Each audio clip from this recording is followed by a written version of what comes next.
নমস্কার সবাইকে। আজকের এই ভিডিওর মধ্যে আমরা শ্রীমদ্ ভগবদ গীতা এই বইটা যেটা আছে আমরা দ্বিতীয় অধ্যায়ের শ্লোক 41 থেকে আমরা শুরু করব।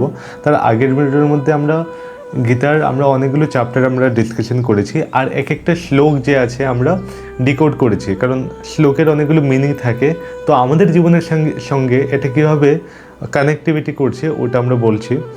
তো ধর্মক্ষেত্রে কুরুক্ষেত্রে অর্জুন যখন এসে বুঝতে পারে না যে এখন উনি কী করবেন, কারণ তার সামনে যে আছে তার বন্ধু বান্ধব আত্মীয় স্বজন, তার পিতামাহা গুরু আত্মীয় স্বজন সবাই আছেন, তখন তিনি ভয় আক্রান্ত হয়ে এবং দ্বিধাগ্রস্ত হয়ে উনি বুঝতে পারেন না যে আমি যুদ্ধ করব কি করব না। তখন সময়ে ভগবান শ্রীকৃষ্ণ অর্জুনকে সেই গীতাটা শোনান, গীতাটা বলেন যে কি করা উচিত তোমার এই ধর্মক্ষেত্রে কুরুক্ষেত্রে। তো হ্যাঁ, আজকের টাইমে যেটা আছে আমরা যে আছে আমাদের জীবন সংসারের মধ্যে, না হলে আমাদের লাইফের মধ্যে আমরা এত প্রবলেমের মধ্যে জড়িয়ে আছে, আমরা কিছু বুঝতে পারি না যে আমরা কীভাবে আমরা দেখব। তো হ্যাঁ, আজকের এই ভিডিওটা আপনাকে খুবই হেল্প করবে। আর আমাদের লাইফের মধ্যে এত আমরা বিজি না, সেজন্য আমরা টাইম বের করতে পারি না। তো হ্যাঁ, আজকের এই ভিডিওটা দেখে আপনি অনেক কিছু শিখতে পারবেন, আপনার জীবনের সাথে আপনি কানেক্ট করতে পারবেন। তো চলুন আজকের এই ভিডিওটা আমরা শুরু করি। শ্লোক 41-এ আমরা দেখতে পাচ্ছি, ব্যবসায়িকা বুদ্ধি রেখে হো করুনন্দন বহু শাখা হনন্তাশ্চ বুদ্ধয় ব্যবসায়িনাম। অনুবাদে আমরা দেখছি, যারা এই পথ অবলম্বন করেছেন তাদের নিশ্চয়িকা বুদ্ধি একনিষ্ঠ। হে করুনন্দন, অস্থির চিত্ত সকাম ব্যক্তিদের বুদ্ধি বহু শাখা বিশিষ্ট ও বহুমুখী। তো হ্যাঁ, ভগবান অর্জুনকে বলছেন, হে পার্থ, যারা এই পথ অবলম্বন করেছেন তাদের নিশ্চয়িকা বুদ্ধি যে আছে একনিষ্ঠ। যারা কর্ম ব্যক্তি যারা আছে তারা একনিষ্ঠ হয়ে যেটা আছে কাজ করে, যেমন একনিষ্ঠ, যেমন আমার ওই কাজটা করতে হবে তাহলে করতেই হবে, আমি একনিষ্ঠ হয়ে যেটা আছে কাজ করব, আমার বুদ্ধিকে একনিষ্ঠ করে আমি কাজ করব। তো বলছেন, হে করিনন্দন, অস্থির চিত্ত সকাম ব্যক্তিদের বুদ্ধি বহু শাখা বিশিষ্ট ও বহুমুখী। তো উনি বলছেন যে অস্থির চিত্ত মানে আমাদের চিত্ত যেটা আছে অস্থির, যারা অস্থির চিত্ত থাকে, চিত্ত যেটা আছে আমি স্থির করতে পারছি না, অনেক কথাবার্তা মাথার মধ্যে চলছে, তো কী করব কি না করব আমি বুঝতে পারছি না। তো সকাম ব্যক্তিদের বুদ্ধি, আর যারা সকাম ব্যক্তি হয় তাদের যে বুদ্ধি থাকে তাদের স্থির থাকে। তো বহু শাখা বিশিষ্ট ও বহুমুখী। তো যারা সকাম ব্যক্তি থাকে তারা কিন্তু কন্ট্রোল করতে পারে, কিন্তু ওদের যেটা আছে মাথার মধ্যে চিন্তাভাবনা একদিকে চলে যাচ্ছে। কিন্তু সকাম যারা ব্যক্তিরা থাকে তারা জানে যে মাথার মধ্যে মনের মধ্যে অনেক চিন্তাভাবনা ঘুরছে, কিন্তু এটা অ্যাকচুয়ালি আমার যেটা আছে চিন্তা চলছে এটার মধ্যে আমরা যদি কান দিই তো আমার যেটা আছে বিনষ্ট হবে। তো আমার মেইন কর্তব্য হলো কর্ম করে যাওয়া, আমি যে কর্ম করছি।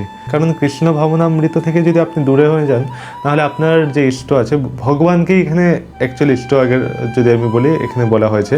কারণ ভগবান শ্রীকৃষ্ণ যখন বিশ্বরূপ দর্শন দেখিয়েছিলেন, ওনার মধ্যেই সমস্ত সব কিছু এই জড়জগতের সব কিছু ওনার মধ্যেই বিদ্যমান। ভগবান বলছে আমি সৃষ্টি করেছি, তো তুমি বাইরে কি দেখছো। তো হ্যাঁ, শ্লোকে আমরা 11 অধ্যায় আমরা দেখবো যেটা আছে বিশ্বরূপ দর্শন, খুবই সুন্দর একটা অধ্যায় আছে। কিন্তু হ্যাঁ, ভগবান এই শ্লোকের মধ্যে এটাই আমাদের বোঝাতে চেষ্টা করছেন। চলুন শ্লোক নাম্বার 42-এ যেটা আছে কি আছে আমরা দেখি, যামিমাং পুষ্পিতাং বাচং প্রপদ্যন্ত বিপশ্চিত বেদবাদ রতা পার্থ নানন্দ স্থিতিবাদিন কামাত্মান স্বর্গপরা জন্ম কর্ম ফলপ্রদম ক্রিয়া বিশেষ বহুলাং ভোগৈশ্বর্য গতিং প্রতি। অনুবাদে আমরা দেখছি, বিবেক বর্জিত মানুষেরাই বেদের পুষ্পিত বাক্যে আসক্ত হয়ে স্বর্গসুখ ভোগ, উচ্চলোকে জন্ম, ক্ষমতা লাভ আদি সকাম কর্মের জীবনের চরম উদ্দেশ্য বলে মনে করেন। ইন্দ্রিয় সুখ ভোগ ও ঐশ্বর্যের প্রতি আকৃষ্ট হয়ে তারা বলে যে তার ঊর্ধ্বে আর কিছু নেই। তো ভগবান বলছেন যে যারা জ্ঞান যে আছে, স্বল্প জ্ঞান আছে, তো তারা কি মনে করে যে এই শরীরকেই ওরা নিজের প্রকৃত সুখ বলে মনে করে, আর তারা ভাবে যে স্বর্গসুখ পেয়ে গেলাম, তার মধ্যে আর কি আছে, পেয়ে গেছি, ঠিক আছে, স্বর্গের মধ্যে তো আমাদের শরীরে যাচ্ছে না, আমাদের আত্মা যাচ্ছে। তাও উনি বলছে যে ওটাকে আমরা ভোগ করে নিয়েছি, তো ওটাই যেটা আছে আমার জন্য ইন্দ্রিয় সুখ যেটা আছে আমি পেয়ে গেছি।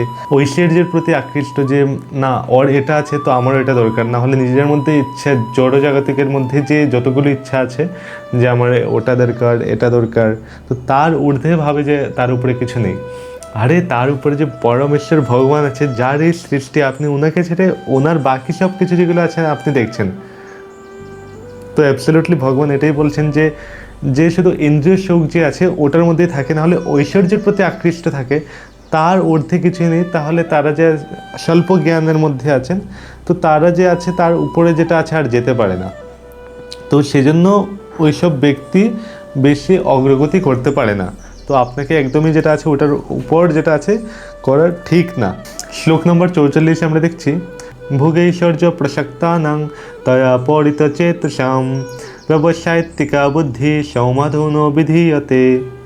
অনুবাদ, যাদের চিত্ত জড়ো সুখ ভোগ ও ঐশ্বর্যের প্রতি একান্তভাবে আসক্ত, সেই সমস্ত বিবেকবর্জিত বিমূঢ় ব্যক্তিরা ভগবানের ভক্তিযোগ সেবায় একনিষ্ঠতা লাভ করে না। তো হ্যাঁ, এখানে একটা ভালো কথা বলেছে, যেটা আমিও এগ্রি করি, আর এটা আমি দেখেছি।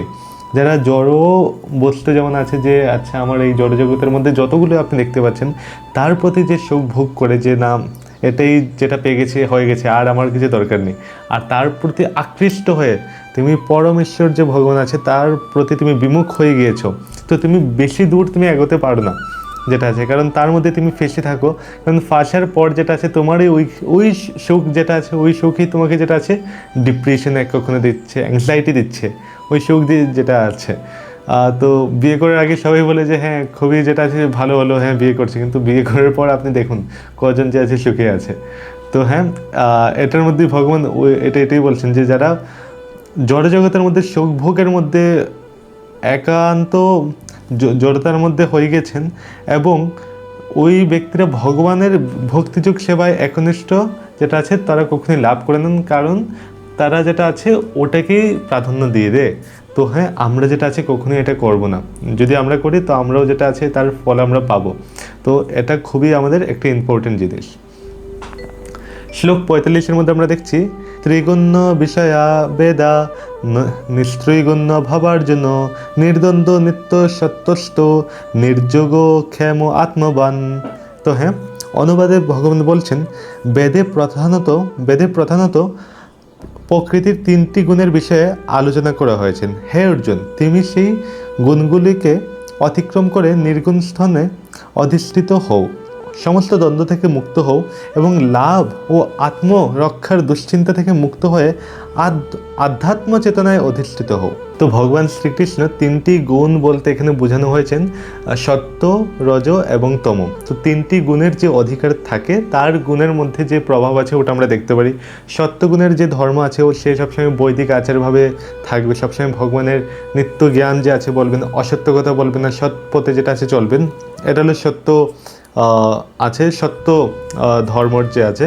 রজের মধ্যে যে আছে সবসময় নেগেটিভ চিন্তা, না হলে আছে ও সত্য জানবে কিন্তু যেটা আছে সত্য পালন করবে না, সত্য রজ। আর তম হলো একদম নিচে, যে ও মাছ মাদিরা সর ইন্দ্রিয় যেটা আছে, রিপুর যেটা আছে ওইটাকে আত্মসাতের জন্য যেটা আছে, ও দেহরূপী ভেবে যেটা আছে আত্মসাতের জন্য ওর জীবন নির্বাহ করবেন। যেমন আমাদের স্বরূপুর যেটা আছে কাম, ক্রোধ, লোভ, মোহ, মাদ এবং মাৎসর্য, তো এইসবের জন্য যেটা আছে ওর জীবন ধারণ করবেন। তো হ্যাঁ, ভগবান বলছেন এই 3টি গুণের বিষয়ে আলোচনা করা হয়েছে, কিন্তু হে অর্জুন, তুমি সেই গুণগুলোকে অতিক্রম করে নির্গুণ স্তরে অধিষ্ঠিত হও।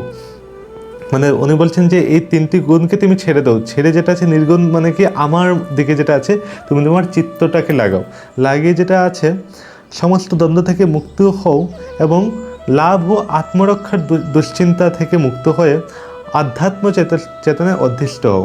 আত্মরক্ষা বলতে এখানে কি বলা হয়েছে, কারণ যুদ্ধের মধ্যে যেটা আছে ওরা মারও যেতে পারে, না হলে যুদ্ধের মধ্যে জয় পরাজয় লাভ হানি যেটা আছে এইসবের দুশ্চিন্তা তুমি ছেড়ে যেটা আছে ভগবানের মধ্যে আমার দিকে চিত্ত রেখে যেটা আছে তুমি তোমার কর্ম করে যাও, ভগবান এটাই বলছেন। তো হ্যাঁ, শ্রীমদ্ ভগবদ গীতার মধ্যে আজ আমরা এখানেই শেষ করছি।